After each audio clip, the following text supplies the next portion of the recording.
Coming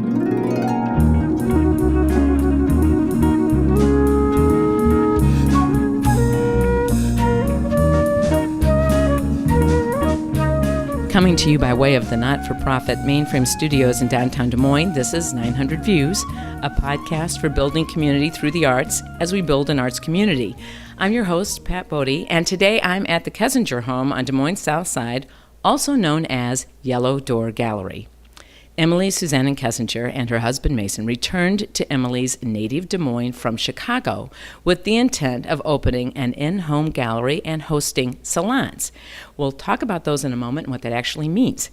And yes, the front door is and was yellow at the time of purchase. Mason is a web developer, graphic designer, and ceramic artist.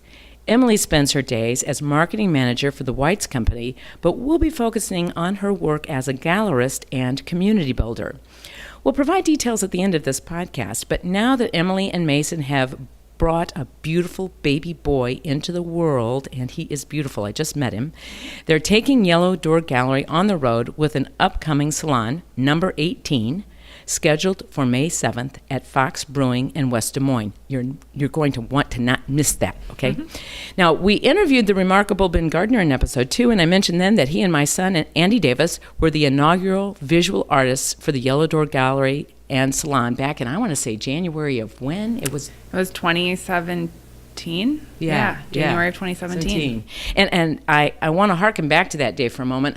You won't remember this, Emily, but I'm actually wearing the blouse, the Art Mom blouse I wore that night. It's a fabulous blouse. Thank you. But I'm wearing it for the purpose of remembering back to just the level of excitement and energy that was in the room. We had 2 visual artists. We had a poet. I think that might have even been the night I tasted sour beer, but maybe that was a later salon. No, that was the sour beer night. Yeah, that was the sour. Marcus Walsh, Yeah, awesome. So it was an exciting and really... just energizing time for me. We were doing something very new and different. So can you help this podcast audience understand what that new and different was and how that night was for you, inviting kind of a set of strangers into your home, doing something and breaking ground on something that had never really been done, at least of late? Sure. Well, as you mentioned, we welcomed, close to 80, maybe 100. I think I lost count. Friends and strangers into our home. And the entertainment that you mentioned and the art and the music and poetry and beer came from friends and strangers too. So I knew Andy Davis, your son. I've known him since, I was probably 12. But then Ben Gardner was a new friend and artist. And actually he's become one of Mason and I's closest friends in Des Moines. And I think, there was some hesitancy from Mason and I of what are we doing here? Are we crazy? What's the worst that could happen? Do we need insurance for this? Are we going to have enough food? But we had in-rooms play, which is a husband and wife duo. And then Anna Meister read her poetry, and I knew Anna from Roosevelt, but I did not know In Rooms. And then Marcus Walsh served beer, and he was a new friend to Mason and I too. So, it all went well. No one got hurt. They enjoyed the art on the walls, and Andy and Ben spoke, and Anna read poetry, and Marcus spoke, and everyone was able to ask questions of the contributors to the night, the creators. And that was, it went so well, we decided we'd keep doing it. And now you're going to be doing salon number 18. Yeah. And I've been to the vast majority of them. I have not made everyone like I wanted to because I left town a couple of nights. You are still the VIP, but... Yeah. But you've started then to describe it really quite well. And there was some nervousness, I suppose, that first time. Sure. But it has gone well, and it's continued to go well. What do you see as the reason for this kind of concept kind of taking hold and taking off? I think because it's unique and different in a way for people to engage not only with the art or the medium of creation, but the artist and creator. So to be able to see a body of work or hear music or spoken words or taste food or drink and then get a chance to interact with the person that made it, I think that's kind of a next level experience that enhances the initial interaction with the work, the piece, or the song, if you will. So I realized that for me kind of took art and has taken art and experiences to the next level, because what's behind a work is a person, right? And to be able to get to know that person, I think enables you to better understand their creation or piece. What have you learned in doing this about the world of art, about curating, and about connecting with these artists? Every artist is so different, and every creator is so different. I think some artists, know why they create, and some are creating to find that out.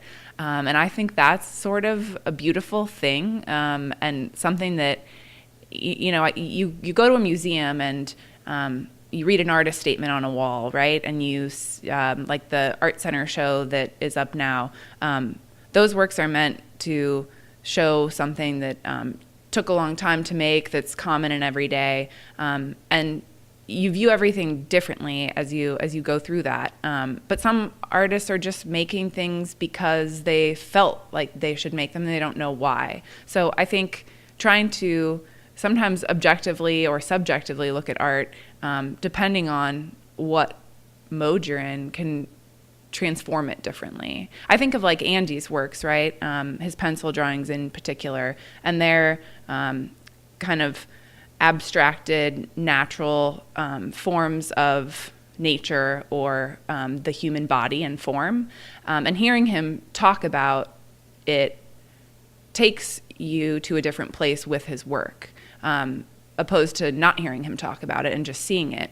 I think for the Yellow Door experience, that's what we set out to kind of do, is have people view things differently. That's a long answer to your question. No, it's good. But what are the challenges in kind of curating?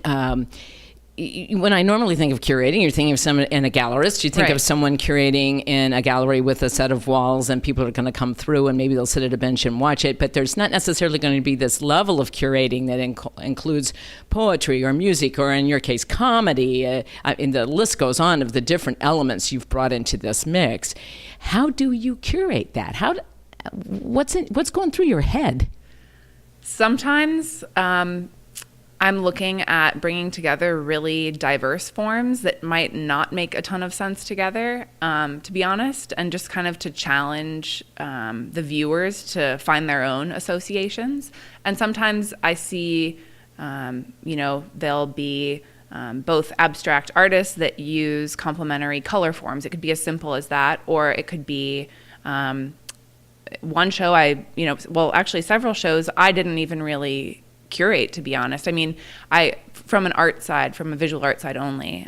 Jim and Guion Shrewsbury out of Fairfield, they're a good example. They're a father and daughter, and I wanted them to show together. And I just said, bring your work, and they installed everything. So it was their creative process on the walls. I brought in, the complementary kind of music and food and all of that components that seemed to, fit with what they were doing. But sometimes visually, it is the artists who are curating, which I think is also a unique thing, because a lot of galleries, that's not a traditional model. Gallerists are, curating from start to finish. And I don't really believe in that always, honestly. And I think some people find it surprising or maybe strange because it's different, but I like giving that opportunity. Laurel Theron and Douglas Deggs, that was a teacher-student relationship, and they brought their own work. I picked out Laurel's works for the show, but then Douglas brought his, and they installed it themselves. And they have fun doing that. I mean, I've had numerous artists say, that was really fun. We got to play with the space. We got to play with our work, something that they might do personally in their studios, but that they don't get to often do in a space where the public see it as much. And so I've liked that opportunity, because I learn from the artists, and I learn what they like. Usually they'll ask for my opinion and insight, and should we put this here? And I'll say, I don't like that there. Can we move it? Did you think about it this way? So it becomes I think, collaborative process. But a lot of the curation has been friends of friends of friends. So it's a word of mouth sort of experience that this Yellow Door community has, I think, created, which is the best part for me. Well, and I love that phrase you just used, the Yellow Door community. Tell me more about that community. Who's in it? How is it working as an organism? Sure. Friends of friends of friends. I mean, it's such a word of mouth community. So I think people will, tell their coworker or their neighbor, did you hear about this event? We have an Instagram presence. I think that's helped.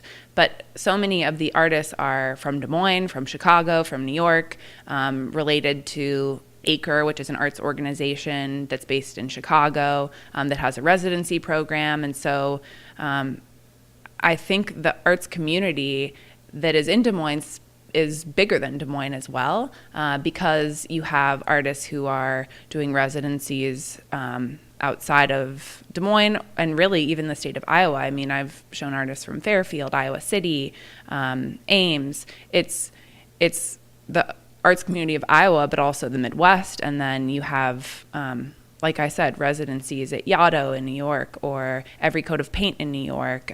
There's dozens of really great programs. Jordan Weber, who you interviewed, has done ones across the country and in Nebraska. And so the community, started small, I think, with people that Mason and I knew and people that those people knew, and has really since grown because the artists and the poets and the comedians and the musicians, bring in their communities as well. So it's really neat because I think there's a sense of support that's shared amongst all those people.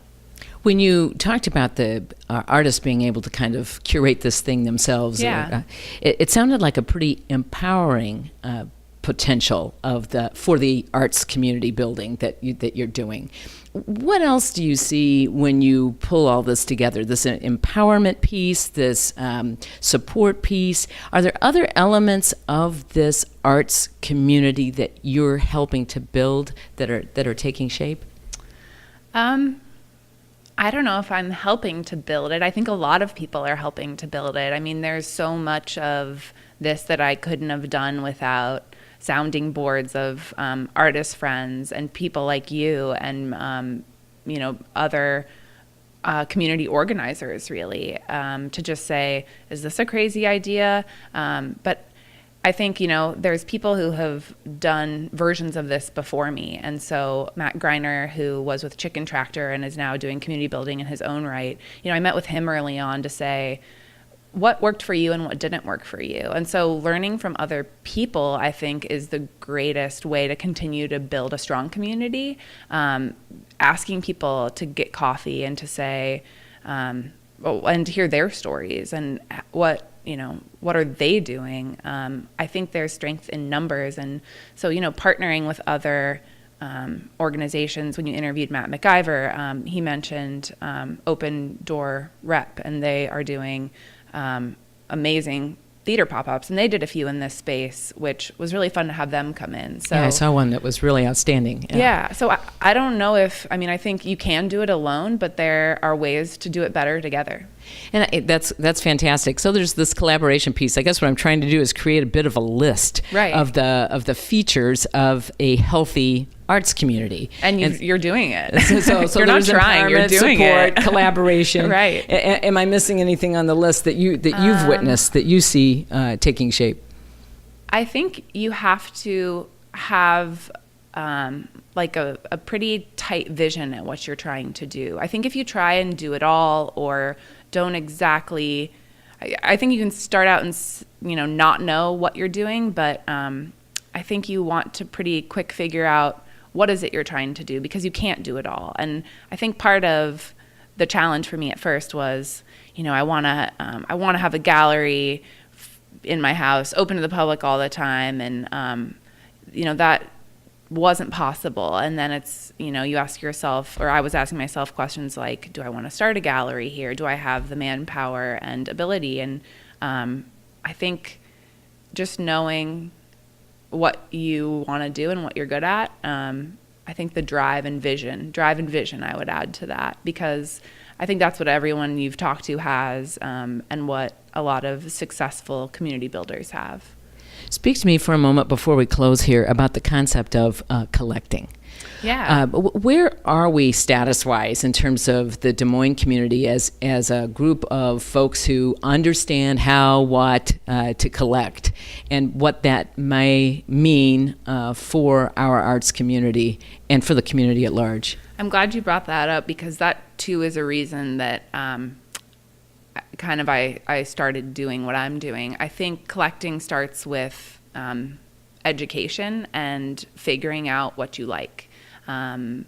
Because I have seen a lot of people that I know in Des Moines that, hang works on their walls that are from Target or IKEA or are mass produced, or they're buying them because they're convenient and inexpensive, and they're not seeing the value in a long-term, more expensive piece that they like or have a connection to. And I think that is because of arts education and understanding the arts world and making it accessible. So I think collecting starts with education and then accessibility. So art everywhere, right? Which Des Moines has done a phenomenal job of, I think, in the last 5 years. We have so many public arts pieces and more every day. And I think, as Jordan said, we need more, right? So we all want to continue to see more.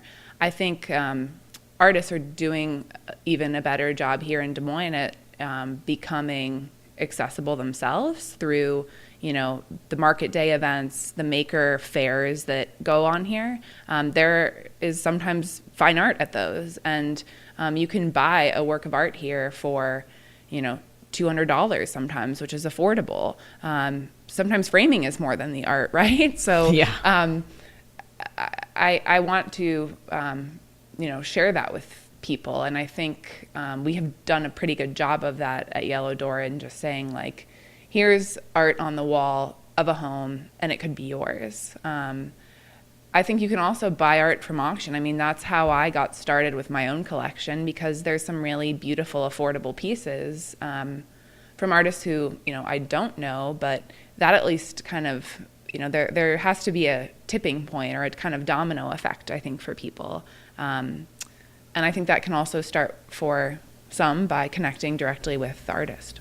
If I wanted to become a collector and I didn't know a whole lot, what would be the place you'd tell me to get started on that path for education and understanding? Honestly, I think walk around Mainframe. I mean, get to see how people work and where they work and what they create, and talk to them, talk to artists, get to, understand why they create or how they create. It's such an awesome process. I mean, people ask me a lot, are you an artist? And maybe, define artist. I like to think that I'm creative. I have always been friends with artists. I don't make anything, but I have a lot of ideas. And so for me, my creative outlet has become, executing my ideas and supporting my friends and artists as I go. And so I think just working to understand why people create is the best. And I would have to say that attending your salons has been one of the big delights of my life over the past few years. It's absolutely true.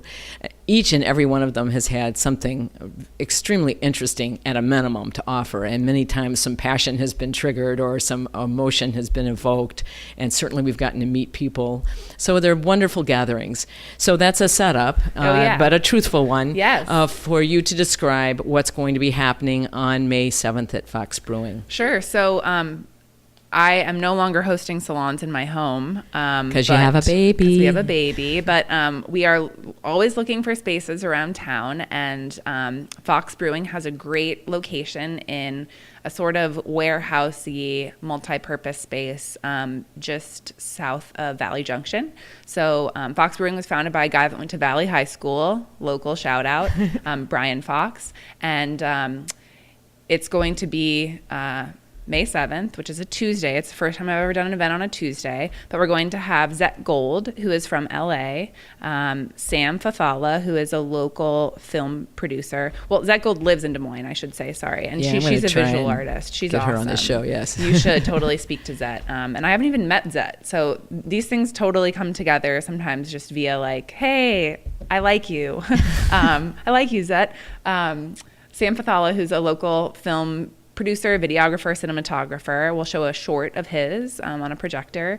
And then Janucci Power, which is a 5-person band. I think they call themselves Dad Rock Pop for Your Ears or something. Their slogan's pretty funny. I haven't heard them play live even, but I've heard great things about them. And then Coffee from Black and Bold Coffee. Their roasting facility is actually in Fox Brewing. And then food is going to be done by Trish Myers, who was formerly of More Tacos. So More Tacos was downtown, and they had quite a following. So I'm super excited to have her tacos. And I do have to give a shout out because you asked about curation. This event, and actually a lot of my salons, when I talk about running ideas past people, I talked to Ben Gardner and was like, I'm really having trouble of like, what visually would really complement all of these other forms. So, I found Fox first, found the roaster, and then everything else came together. And he said, why don't you do kind of like a West Coast styled event? And that's what this is going to be, kind of a throwback. So Ben helped me kind of put the icing on the cake for the idea of this: beer, coffee, tacos, film, cool music, and these awesome drawings and works by Zet. Well, I, for one, cannot wait. Yeah, sorry, long answer again. No, it was a great answer. That's what I was hoping. Because it helps people understand what we're talking about, too, when we're talking about salons. And they have kind of, I would say, and I'd love to talk to you more, but we're going to run out of time here, evolved since that first one that had Andy and Ben and a couple of other folks. And they seem to have gotten increasingly diverse and exciting and just really a wonderful evolution of the salon concept. And I think a concept that you've really tried to make accessible to a lot of different people as well, versus the old historical salons, which were, I think, more a little intentionally highbrow. Right. These are low-key, come talk to people and listen for, I try to always keep it less than an hour of music and talking. Yeah. So that we have plenty of time to eat and drink and be merry around all of that stuff as well. So hopefully folks can catch that on May 7th. I always like to remind folks of the First Friday event at Mainframe Studios. Yes. And now those of you who are burgeoning collectors, sounds like Emily's recommending that May 3rd might be a good time for you to get out there and start talking to artists. Yes. So I hope you'll do that as well. And please, if you haven't done it, go back and check episode number 2 with Benjamin Gardner, a fascinating and wonderful artist. And with that, we're going to close this issue of 900 Views. Thanks for listening.